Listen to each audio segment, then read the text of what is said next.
Bueno, si bien los transistores tienen un montón de usos, por ejemplo, en cualquier equipo electrónico, sea un televisor, un celular, un microondas digital, cualquier artefacto electrónico tiene transistores, ya sea transistores individuales o integrados adentro de un microprocesador, ¿sí?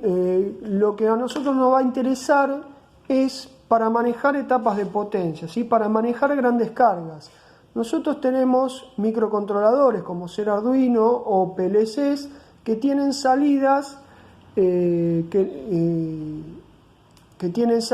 nos permiten controlar algún tipo de equipo, ¿sí? Pero las salidas tanto del PLC, las salidas entre comillas analógicas de un PLC o la salida de un microcontrolador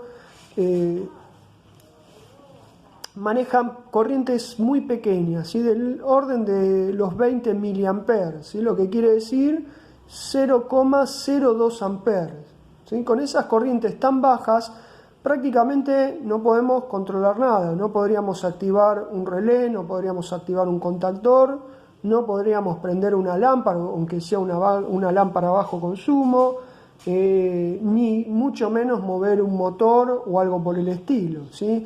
Entonces ahí es donde entra en juego nuestro transistor, ¿sí? ¿Por qué? Porque vamos a conectar nuestro microcontrolador a la base del transistor y vamos a conectar nuestra carga, nuestra RL, en el colector de ese transistor, ¿sí?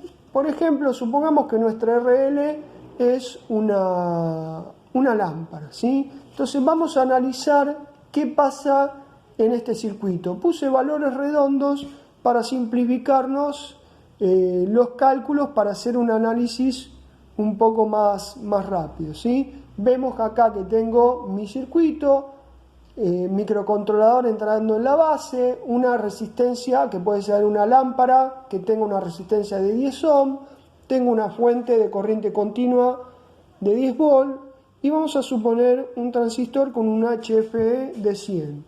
Y lo que vamos a estudiar es, aplicando diferentes corrientes de base, qué va a pasar con la corriente de colector, qué va a pasar con la tensión acá en la RL, si yo pudiera medir esa tensión con un voltímetro, qué va a pasar con esa tensión, qué va a pasar con la tensión colector-emisor, ¿sí?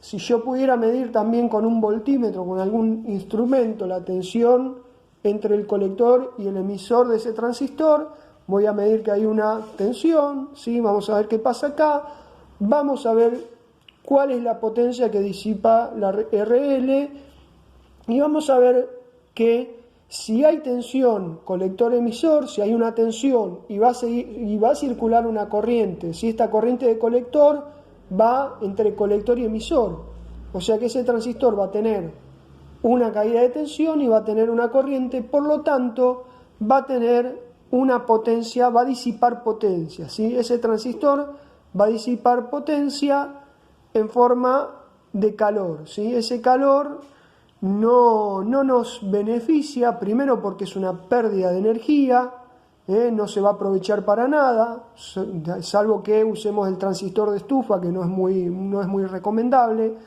Digamos, es una potencia que no se va a aprovechar, se va a desperdiciar, y aparte, si no controlamos el aumento de temperatura respecto del calor generado por esa potencia, nuestro transistor se puede quemar, ¿sí? Por lo tanto, muchas veces los transistores, acá tenemos un dibujo simplificado de un transistor, estos transistores se montan en disipadores de calor para que eliminen el calor generado y no se quemen, ¿sí? Piensen que un transistor arriba de los 150 grados, si supera esas temperaturas, se pueden quemar.